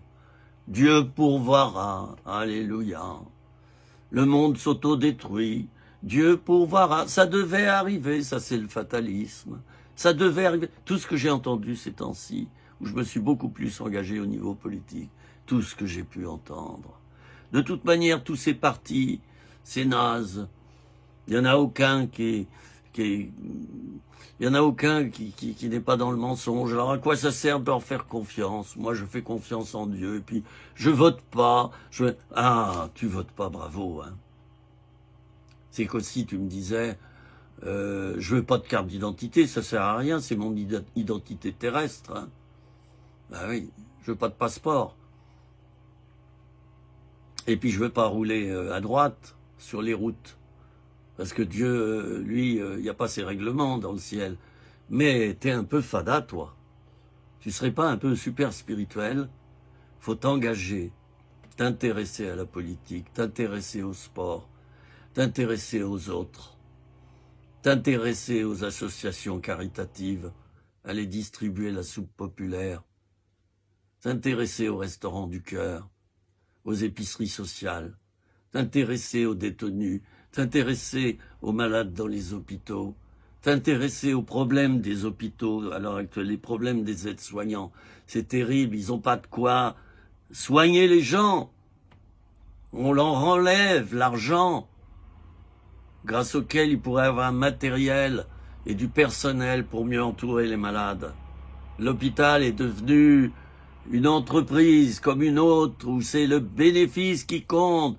Et les malades, je parle des directeurs des hôpitaux, des grands responsables, je ne parle pas du personnel qui est très dévoué. Et moi je vous dis chapeau si, parmi ceux qui m'écoutent, il y a des aides-soignants, aides-soignantes, infirmiers, infirmières, brancardiers, etc., médecins. Moi je vous tire mon chapeau, vous êtes des gens formidables. Mais par contre au sommet, les directeurs, les cadres, ils gèrent les hôpitaux sans aucune considération pour les malades, et le pire aussi, sans aucune considération pour le personnel. Mais c'est quoi ça? L'être humain est relégué à la dernière place. Le malade, on s'en fout bien, il peut crever, il peut mourir. On s'en est aperçu avec le Covid. Il y a un grand travail à faire. Alors le chrétien, lui, il va à l'église et il prie. Alléluia, gloire à Dieu, au plus haut des cieux. Tata, nanana. Il a son petit culte. Alléluia, titi, et vive les marionnettes. Tu vas même pas aider tes semblables. Tu connais cette parabole du bon samaritain. Le samaritain, c'était quelqu'un de rejeté. Alors, il y avait un blessé au bord de la route. Le prêtre, il est passé. Ce blessé, c'est pas mon rôle. Il l'ignore. Le lévite, ça c'est grave. Le lévite, qui était donc celui qui s'occupait de la logistique dans le service de Dieu. Il s'occupait du tabernacle dans l'Ancien Testament et de son transport. Il s'occupait de toute cette logistique. Il est passé, même chose. Qu'est-ce que c'est que ce clodo là, hein? Puis d'abord, il n'y a pas de fumée sans feu. S'il a été tabassé comme ça, ben c'est qu'il le méritait. Et puis il y a le bon samaritain, quelqu'un qui est rejeté par nature, qui a beaucoup souffert dans sa vie de rejet. Eh bien lui, il a la compassion envers ce blessé. Il le met sur sa propre monture. Il le conduit à l'hôtellerie. Il demande à l'hôtelier de le soigner et qu'il se repose dans une chambre d'hôtel et il lui donne de l'argent. Et il lui dit, s'il y a d'autres frais, je te paierai à mon retour. Occupe-toi bien de lui. Ça, c'est le vrai chrétien. Et malheureusement, dans nos églises à l'heure actuelle, nos églises qui sont, je le rappelle, bunkérisées, il y a beaucoup de lévites, il y a beaucoup de prêtres qui ne s'intéressent pas à ce monde et aux problèmes de ce monde. Je m'occupe des lieux célestes. Alléluia. Voilà, le Saint-Esprit est là. Ouh, je sens sa présence. Ah, ils sont forts. Mais tu ne les retrouveras pas les mains dans le cambouis. Tu ne les trouveras pas auprès des pauvres de ce monde. Moi, j'admire Mère Teresa. J'admire Sœur Emmanuel. J'admire l'abbé Pierre. J'admire chez les protestants Henri Dunant. J'admire chez les protestants William Booth qui a fondé l'Armée du Salut. Ça, c'était des hommes de Dieu complets, équilibrés. Hudson Taylor, Enfin, il y a tellement de noms, Charles Spurgeon, enfin, Finet, des gens qui étaient sur le terrain, qui n'avaient pas un évangile cérébral d'abord. Il y a beaucoup de chrétiens à l'heure actuelle qui sont simplement cérébraux. Voilà. Petite visitation du Saint-Esprit dans la zone cérébrale, mais ça descend pas plus bas. On aurait besoin avec un marteau, mais il faudrait que ce soit eux qui le fassent. On n'a pas le droit de leur faire, de taper, pac, pac, pac, pac, et que ça tombe dans le cœur. Notre christianisme part à la dérive. Vous savez pourquoi? Parce que on lève des générations de chrétiens très spirituels. Oh! Mais on ne leur apprend pas à être sur le terrain. Jésus était sur le terrain. Il a travaillé avec Joseph, le charpentier. Il a bossé 30 ans. Enfin, 30 ans, non. 20 ans peut-être. Avec ses mains. C'était un homme de terrain, Jésus. C'était pas un super spirituel.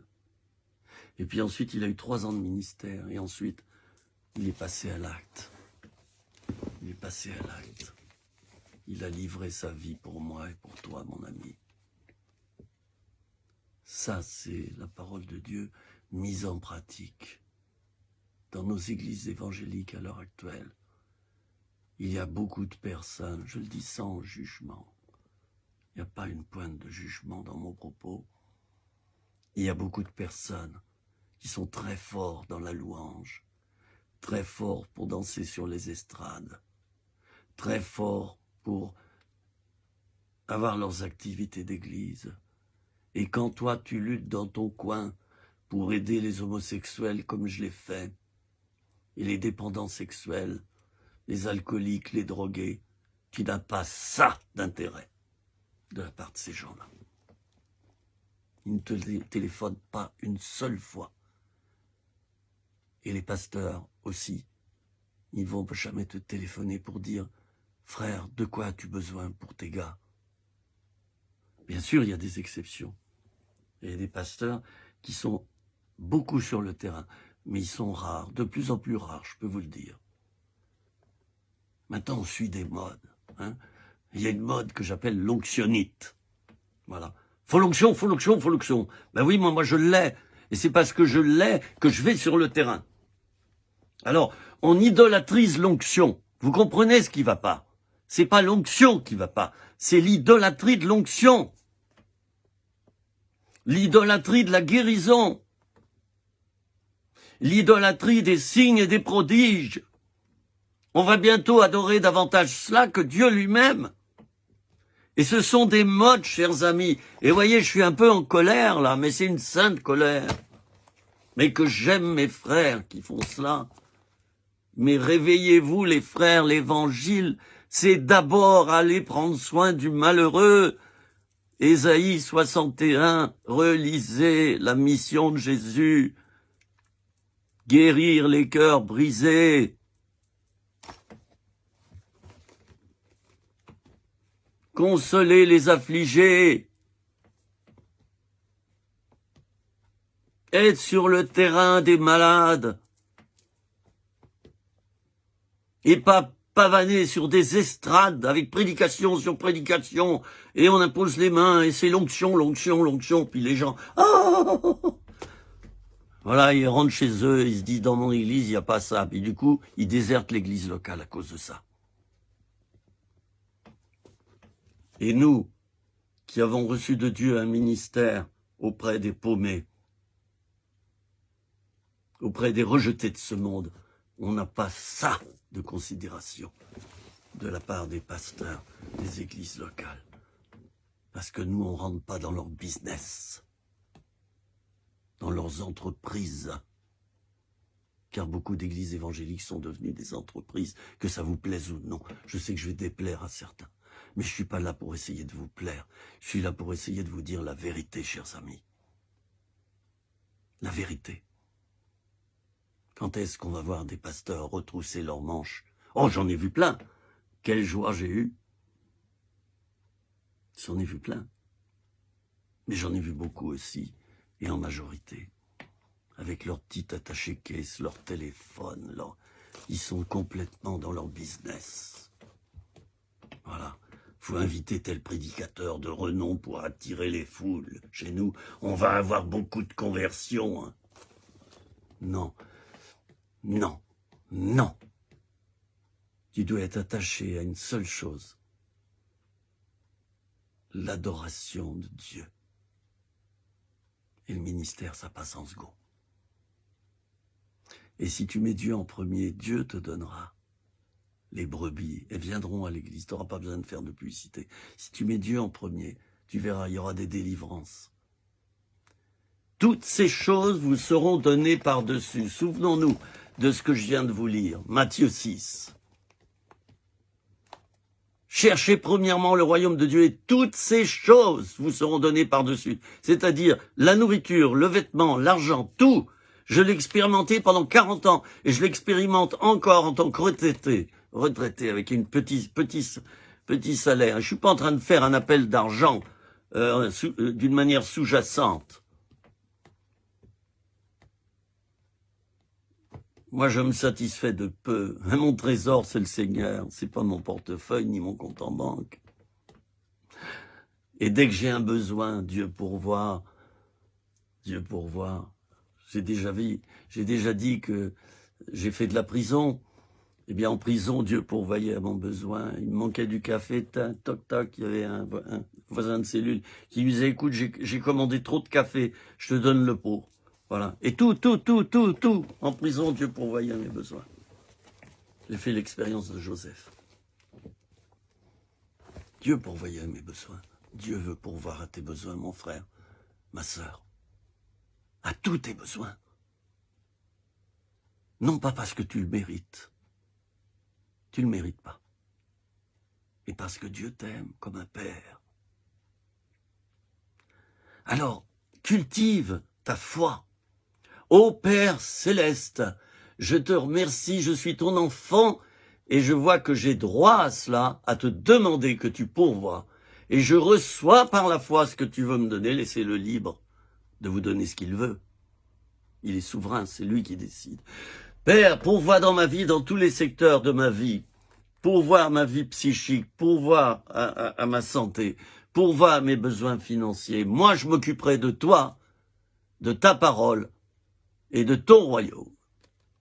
Et pendant ce temps-là, tu t'occuperas de moi. Ben, vous ne serez pas déçus, mes amis. J'ai jamais manqué de voiture. J'ai jamais manqué de maison.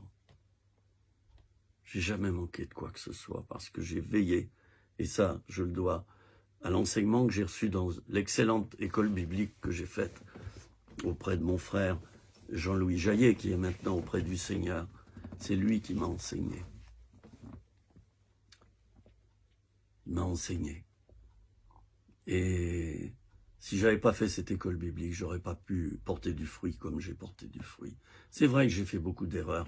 Il y en a qui connaissent les erreurs que j'ai faites, dont certaines ont été graves. Mais je les ai reconnues. Et j'ai changé complètement. Et Dieu m'a réhabilité. Parce que j'étais sincère et que je l'aimais par-dessus tout. J'ai commis des péchés dans ma vie, des erreurs.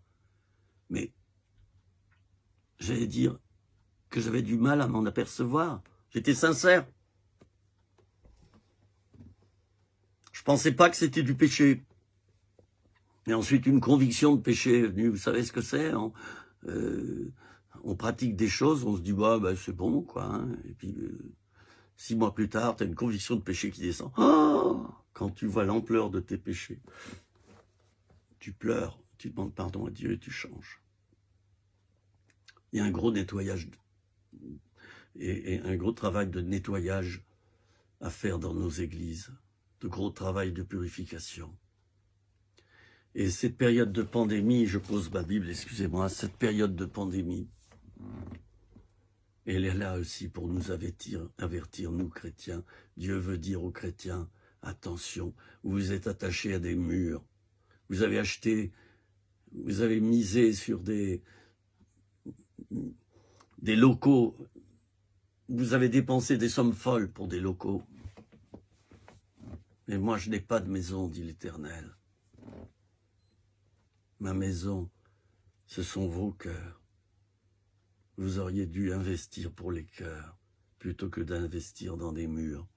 Ça me fait mal quand je vois des églises se saigner pendant 10 ans, 15 ans, et payer des emprunts. Il n'y a plus que ça. Il faut rembourser notre emprunt. Ben, vous savez, hein, moi je vais vous dire, personnellement, ici, je suis en location.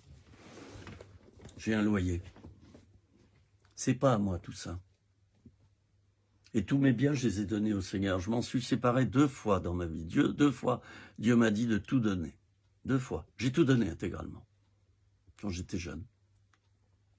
Et encore récemment, Dieu m'a dit par les autres et directement, sépare-toi de plein de tes biens, t'as trop de bazar, t'as beaucoup trop d'objets. Mais j'ai obéi. Je veux mettre Dieu en premier. Donne et tu recevras. Demande ce que tu veux et cela te sera accordé. Si tu demeures en moi, te dit l'Éternel. Moi, je demeurerai en toi. Et dans ce cas-là, demande ce que tu voudras, cela te sera donné. Tu te rends compte, tu as une assurance dans le ciel qui est gratuite. Assurance vie. Tu vas mourir sur cette terre, c'est-à-dire ton enveloppe va tomber. Et ton corps sera mis dans la poussière. Il se transformera en poussière. Mais ton âme et ton esprit monteront vers Dieu. Il y aura une résurrection. Il y aura des nouveaux corps. Une nouvelle terre. Alors, quand tu appartiens à Jésus-Christ, quand tu lui as donné ta vie, il y a tout ça qui va suivre directement. Et si tu n'as pas donné ta vie au Seigneur, ça ne va pas se produire. Mon oncle Jacques avait donné son corps à la médecine. Et son corps a servi au progrès de la médecine. Il l'avait donné à la médecine. Moi, j'ai donné mon corps, mon âme et mon esprit à Dieu, pour que ça serve pour le royaume de Dieu. C'est encore plus fort que de donner son corps à la médecine, ce qui est déjà quelque chose de très louable. Mon ami, accepte que Dieu est ton Père. Je vous retrouve pour la suite de cette vidéo. Je vous retrouve tout à l'heure, soit demain, après-demain, enfin quand la 4e partie sera programmée. À bientôt. Voilà, c'est la 4e partie de mon enseignement sur le fait que Dieu est un Père et qu'il veut pourvoir à nos besoins. Mon Dieu pourvoira à tous tes besoins selon sa richesse et avec gloire. Il pourvoira à ton besoin. C'est une promesse de la Bible. Il pourvoira à tes besoins. Il est dit aussi, mon juste vivra par la foi. Si tu ne crois pas que Dieu va pourvoir, en quelque sorte, tu mets une barrière. Et Dieu qui t'aime et qui te respecte va pas te forcer. Si je veux pas recevoir un cadeau, ben je dis non, c'est trop gentil, non, je refuse. Quand tu crois pas que Dieu pourvoit, bien au moment où Dieu veut te donner, ben, tu as mis un paravent.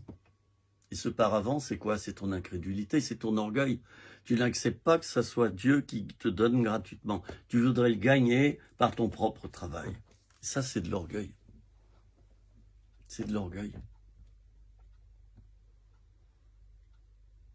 Il nous faut accepter que nous avons un Père et il nous faut accepter qu'il remplisse sa fonction parmi nous, déjà sur la terre. Notre Père qui est aux cieux.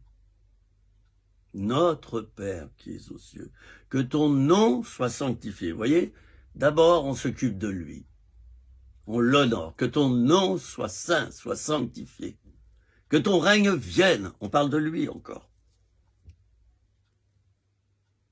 Et puis en deuxième partie du Notre Père, hein, ne nous soumets pas à la tentation, délivre-nous du mal. On parle de nous, mais d'abord de Dieu. Cherchez d'abord le royaume des cieux. Moi, il y a des moments, le matin, je dis, Seigneur, j'espère que tu vas bien. J'espère que tu vas bien.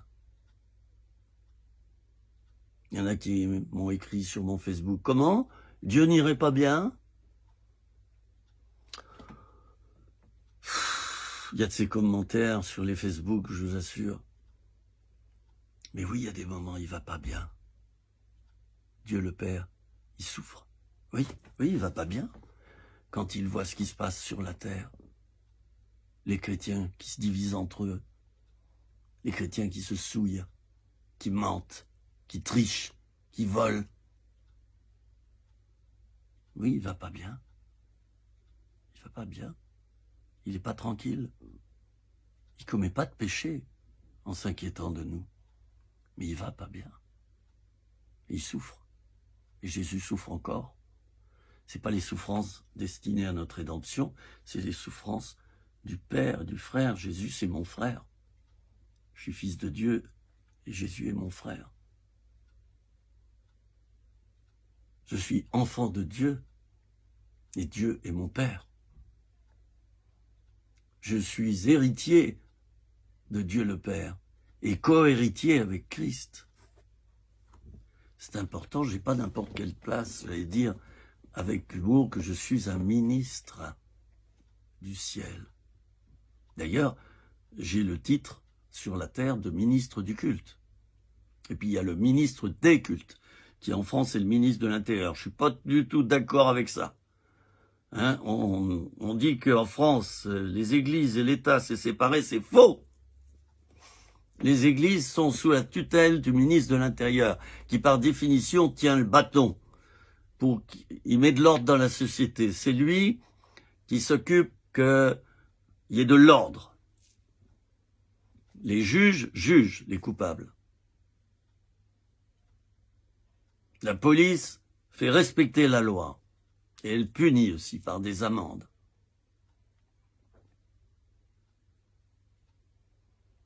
Alors, laissons Dieu pourvoir à nos besoins. Nous pouvons le lui interdire à cause de notre orgueil. Nous pouvons mettre des freins.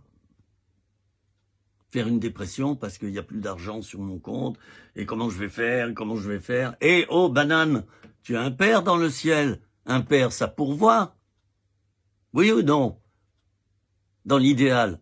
Or, Dieu est parfait, il va pourvoir dans ta vie. Et faudrait, mon coco, que tu abandonnes ton incrédulité là. Tu voudrais être fils de Dieu, être enfant de Dieu, mais sans que Dieu t'aide. Et c'est quoi ça? C'est quoi ça? C'est de l'orgueil. Vous imaginez l'enfant, hein? Il passe à table. Non, je veux pas manger. On lui dit va te coucher. Non, je veux pas me mettre sur le matelas, je dormirai par terre. Il refuse d'être aidé par ses parents. C'est ce que nous faisons, nous chrétiens, quelquefois. Et nous comptons sur nous, et nous comptons sur les collectes que nous faisons autour de nous. Et nous quémandons de l'argent, parce que nous sommes incrédules et nous ne demandons pas directement à Dieu. Moi, j'ai jamais demandé de l'argent en 40 ans de ministère. Quelquefois, j'ai eu des grosses épreuves, et c'est d'autres pasteurs qui ont fait une circulaire et qui ont demandé qu'on me soutienne. Mais moi, j'ai jamais fait une circulaire pour demander de l'argent. Tout au plus, j'ai écrit au bas d'une circulaire, ceux qui auraient à cœur de soutenir notre ministère, vous pouvez verser sur tel compte, etc. C'est tout. C'est pas une demande d'argent, ça. C'est indiqué aux gens qui peuvent le faire. Voilà, c'est tout. C'est basique. Mais il y a de ces circulaires entièrement basées sur le fric. Et tous les 2 mois, tu reçois des demandes d'argent, des demandes d'argent, des demandes d'argent. Oh, plus on demande aux hommes, moins on demande à Dieu. George Muller, un apôtre de la foi, il avait ouvert des orphelinats. Je crois que c'était en Angleterre, hein, au Royaume-Uni en tout cas. Il avait offert lisez ses livres, hein, Georges Muller, très important de les lire. Il en a écrit plusieurs, ou on a écrit sur lui.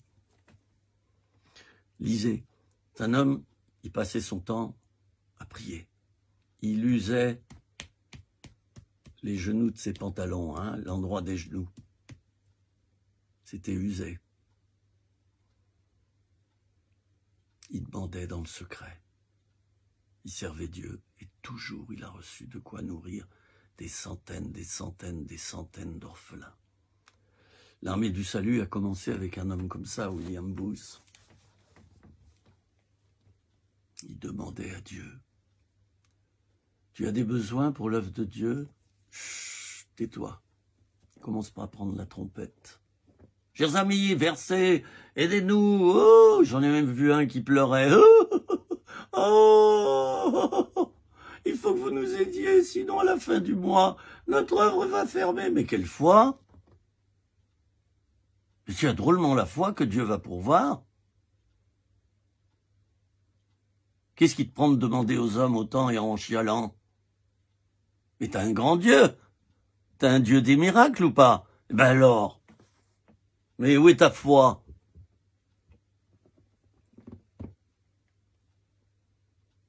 Moi, j'ai vécu complètement par la foi. Je prenais ma pile de factures. Régulièrement, je priais. Je disais, Seigneur, tu vois, là, il y en a pour 3000 €. Bon, ben, on n'a rien. Ben, Seigneur, moi, je te mets en premier. Ben, Seigneur, tu vas pourvoir. Je te remercie que tu as écouté ma requête. Amen. Voilà. Je ne tirais pas des circulaires pour demander de l'argent. Et Dieu pourvoyait. Sans que je fasse de la publicité pour recevoir de l'argent. Pourvoyait.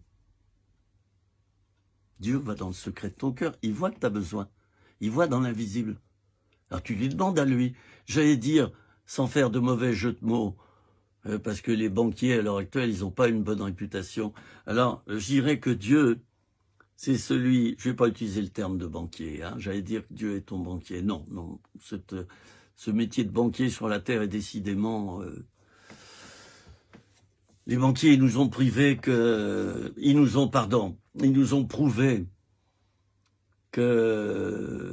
à leurs yeux, nous ne sommes pas des êtres humains, mais des comptes en banque et des numéros et du papier monnaie.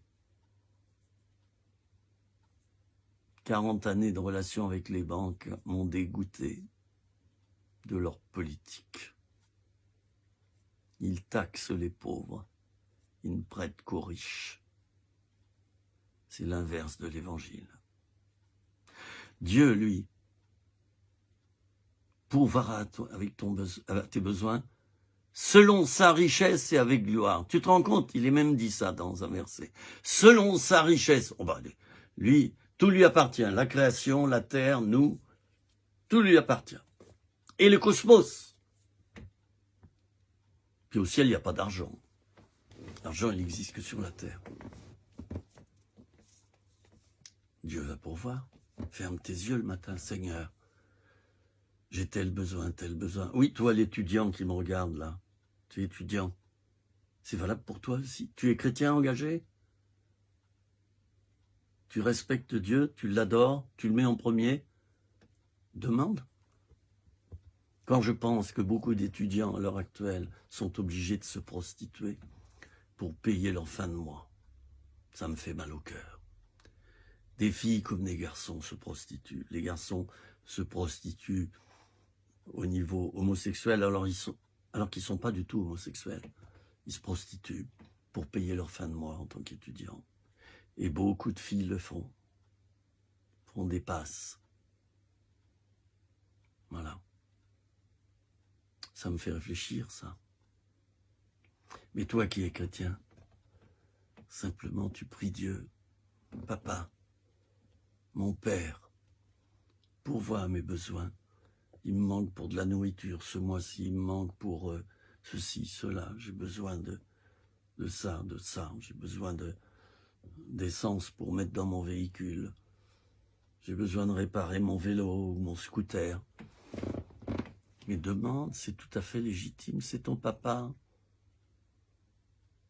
On est honoré en tant que père. On est honoré. Quand notre enfant vient nous trouver, papa, j'ai besoin de toi. J'ai un petit peu honte, mais j'ai des besoins financiers, je ne sais pas si tu pourras m'aider, mais je te soumets ma demande. Voilà, il m'est arrivé telle tuile cette semaine. Est-ce que tu aurais de quoi m'aider? On est honoré que notre enfant nous demande, et on va tout faire pour trouver la somme. On est honoré. Tu honores Dieu quand on lui demande. Quand tu lui demandes, tu l'honores. Tu lui fais du bien. Tu lui montres ton attachement à lui. Et Dieu veut que tu sois attaché à lui. Il ne le demande pas pour lui, mais pour toi. Parce qu'il sait que c'est comme ça que tu deviendras heureux. De même qu'un enfant, attaché à son père et à sa mère, il recevra une bonne éducation normalement. Les parents pourvoiront à ses besoins, et il sera heureux après. Alors plus tu te rapproches de Dieu, plus tu lui demandes pour tes besoins, plus tu l'honores, il pourvoira. Chiche. J'aimerais, toi qui as regardé ces 4 vidéos, on est à la 4e vidéo sur ce thème, j'aimerais bien des retours, s'il vous plaît. Il y a quelques mois, j'ai parlé à un frère, et je lui ai dit la même chose. Je lui ai dit, mais Dieu va pourvoir, mais bouge ta foi. Seigneur, je crois que j'ai reçu, tu es mon Père, je crois que tu veux pourvoir, et que tu vas te faire un honneur de pourvoir à mes besoins. Et tous les matins, il disait ça à Dieu. Avant, il était dans les dettes. Après qu'il ait prié comme ça, qu'il ait appris à demander à son Père, il a dit, c'est des flots d'argent qui m'arrivent. Vous vous rendez compte la différence? Là, je t'ai donné un secret. Dieu est ton Père, il veut pourvoir. Il veut pourvoir.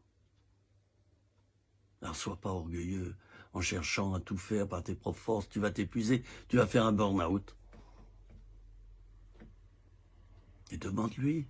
Oui, mais je sais pas comment ça va arriver, je me vois pas recevoir une enveloppe, et de qui? Voilà, ça c'est de l'incrédulité. Hein. C'est de l'incrédulité.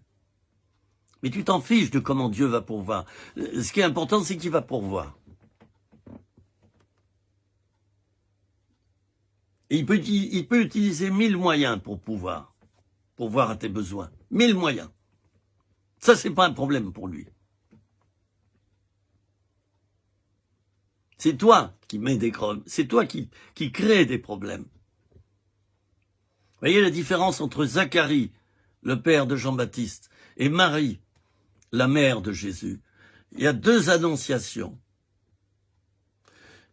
L'ange Gabriel, c'est le même qui va annoncer aux 2 qu'un bébé va naître dans la famille. Alors, Gabriel vient trouver d'abord Zacharie, qui a été désigné cette année pour être le grand sacrificateur qui va aller dans le lieu très saint. Ça arrive 1 fois par an. Et là, Dieu lui parle et lui dit, tu vas avoir un enfant, ta femme va devenir enceinte. Vous savez ce qu'il dit? Il rigole.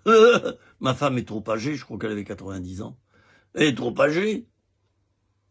Comment ça peut se faire? Ah oui, comment ça peut se faire? Il était incrédule. Alors l'ange lui a dit, bah, tu seras muet. Voilà. Tu seras muet. Tu ne pourras plus parler. Puisque quand tu parles, tu dis des âneries. Et en effet, il est devenu muet jusqu'à l'accouchement. Et l'ange lui avait dit, hein, son nom sera Jean à cet enfant. Alors vous pensez bien que Zacharie, au moment où il fallait donner le nom à l'enfant, il a fait comme ça, parce qu'il ne pouvait pas parler. Hein. Il voulait retrouver l'usage de sa voix. Hein. Donc, il a gravé sur une tablette, Jean. Voilà son nom. Il a appris à obéir et il a retrouvé la parole aussitôt. C'était une bonne leçon. Tandis que Marie, elle, va poser la même question. Mais comment cela va-t-il se faire? Mais c'était une curiosité saine, c'est-à-dire je crois tellement que ça va arriver, que j'ai envie de te demander comment ça va se faire, que je puisse mieux me préparer. Vous voyez, c'était de l'enthousiasme, c'était pas de l'incrédulité, au contraire. C'était la foi. Et l'ange lui a répondu, il lui a dit tout. Tu deviendras enceinte par la vertu du Saint-Esprit, etc. Et l'enfant que tu auras sera l'origine du salut de nombreuses âmes, etc. Bon, il faudrait relire le texte exact, mais c'est à peu près ça, ce qu'il a dit. Et il est dit que Marie repassait toutes ces choses dans son cœur. Elle était heureuse. Elle y croyait. Elle était impatiente de le voir, comme Siméon et Anne dans le temple, qui avaient reçu la promesse de voir Jésus, l'enfant Jésus. Et en effet, un jour, Joseph et Marie sont arrivés au temple pour présenter l'enfant. Et c'est Siméon et Anne qui avaient reçu, les deux séparément, la promesse qu'ils verraient le Sauveur. Tout à coup, ils pleurent. Ils reconnaissent le Sauveur. Le Saint-Esprit leur montre que c'est lui. Et les deux se mettent à pleurer. Maintenant, je peux partir en paix. J'ai vu le Sauveur. Voilà. Eux aussi, ils croyaient. Et ils ont reçu. Mais si toi, tu mets sans arrêt des barrages, si toi, sans arrêt, tu te dis, oui, mais je connais personne qui pourrait m'aider, etc. Mais c'est baliverne, ça. Tu es en train de dire à Dieu qu'il n'est pas puissant. C'est ce que tu es en train de faire. Tu es en train de lui faire un exposé. Tu lui fais une thèse. Tu ne pourras pas pourvoir en ce qui me concerne. Voilà ce que tu essaies de lui dire à Dieu. Jésus a dit, si vous redevenez simples comme des enfants, je regarde l'heure, si vous redevenez simples comme des enfants, vous pourrez rentrer dans le royaume des cieux. Mais si vous redevenez pas comme des petits enfants, vous n'entrerez pas dans le royaume des cieux. Les rationalistes, les légalistes, tous ceux qui s'appuient sur leur propre force, tous ceux qui sont des propres justes, ne rentreront pas dans le royaume des cieux. Et moi, quelquefois, j'écoute certains chrétiens, ils sont légalistes, ils sont durs, sans miséricorde, ils jugent sans cesse, il faut obéir à la parole. C'est pas Dieu qui les pousse là, c'est pas Dieu qui les inspire, c'est pas vrai. C'est un christianisme que connaît bien Satan. C'est la religion. Et sachez que parmi les évangéliques, il y a deux sortes d'évangéliques. Il y a ceux qui pratiquent la religion évangélique. Il y a ceux qui sont évangéliques de cœur. Et ils obéissent à Dieu dans le secret. Et l'étiquette évangélique, ils s'en fichent, ils sont chrétiens, c'est tout. Moi, j'aimerais vous dire, je suis pasteur, mais je suis chrétien. Ça me suffit. Je suis enfant de Dieu. Voilà mon identité. Et le fait d'être pasteur, ça passe après. Le pasteur, c'est celui qui sert, c'est le berger, hein, c'est celui qui s'abaisse. Hein, n'oublions pas. C'est pas un titre honorifique. Hein. En tant que pasteur, t'es pas plus grand que ceux que tu aides. Tu n'es pas leur directeur. Tu n'es pas leur chef. Détrompe-toi. Tu es celui qui va aller leur laver les pieds. Tu vas t'abaisser. Jésus a voulu montrer ce que c'était qu'un berger. Il s'est mis à genoux devant ses disciples. Il y en a qui ont refusé. Pierre a refusé. Non, tu me laveras pas les pieds. Ben, Jésus lui a dit, si je te lave pas les pieds, tu n'auras pas part avec moi dans le royaume. Oh. Pierre a eu peur. Bon, alors écoute, tu peux me laver les pieds. On n'aime pas qu'on nous lave les pieds, parce que les pieds, ça sent quelquefois mauvais. On a marché, on a sué, et à l'époque, ils marchaient pieds nus souvent. Certains avaient des sandales, mais même les pieds, ils étaient sales, ils sentaient mauvais. On n'aime pas quand on nous lave les pieds, parce que on se dit, oh là, il va sentir mes mauvaises odeurs. Bon, voilà, c'est un peu humiliant de se faire laver les pieds. Alors toi, pasteur, je m'adresse à toi encore, et mes vidéos seront à la fois pour les chrétiens, les non-chrétiens, mais aussi les pasteurs et les prêtres. J'espère qu'il y a des prêtres qui regarderont mes petites vidéos. Toi, tu as été consacré pour le service de Dieu. Service de Dieu, hein, notion de service. Tu as été consacré pour t'abaisser afin de servir le peuple. Tu es leur serviteur. Tu n'es pas leur dominateur. Tu n'es pas leur dictateur. L'Église ne t'appartient pas, les âmes ne t'appartiennent pas, elles appartiennent à Jésus. Toi, tu es simplement là comme un canal provisoire. Tu es un instrument d'emprunt. Et Jésus a dit, il a dit ceci d'important, considérez-vous comme des serviteurs inutiles. Voilà. Et ça, je l'applique depuis quelques années seulement. Dans ma vie, ça a été par étapes pour que je pratique vraiment la parole de Dieu. Et maintenant, je suis rentré là-dedans. Je suis un simple serviteur inutile. Et si par cette vidéo, Dieu peut te toucher, tant mieux. Si je fais plus de vidéos, c'est pas mon problème, c'est le problème de Dieu parce que je lui appartiens. S'il veut m'utiliser, qu'il m'utilise, volontiers. Volontiers, je mettrai mes 40 années de service de Dieu et d'expérience, de marche par l'esprit, je les mettrai au service de tous ceux qui fréquentent Internet. Puisque ma vision maintenant, c'est d'impacter les chrétiens qui transitent par les réseaux sociaux, principalement Facebook. Là, il y a un fort taux de chrétiens évangéliques et catholiques qui fréquentent Facebook. Voilà. Alors moi, je touche beaucoup de gens. Du moins, je suis un instrument pour les toucher. Et je touche ceux qui vont plus dans les églises, ceux qui ont été blessés par différentes choses. Ça peut être leur famille, ça peut être l'église locale aussi, ou le pasteur qui a été maladroit, et qui a dérapé dans la semoule. Il a été trop dur. Il a jugé ses ouailles, et puis bilan, les ouailles, elles ont foutu le camp. Elles ont pris peur, elles sont parties. Ça arrive dans certaines églises. Ça arrive. Bon, je termine ma série de 4 vidéos. Et je rappelle qu'au mois d'août, elles seront mises sur Facebook tous les 2 jours seulement. Donc là, il y en a 4 sur ce thème. Et puis j'en referai 4 dans quelques jours. Et à nouveau 4 dans quelques jours. Et j'aimerais toute l'année. Toute l'année. J'ai fait ce vœu devant l'Éternel. Tant qu'il me prête vie et que j'ai une bonne santé, j'ai fait ce vœu de parler à mes frères et sœurs dans le besoin et d'être leur serviteur au travers de ces vidéos pour leur transmettre des recettes, des secrets afin de mieux obéir à Dieu, afin d'avoir un bon état d'esprit et un bon comportement. Voilà mon vœu le plus cher, servir. Je suis planqué dans la montagne où Dieu m'a mis là.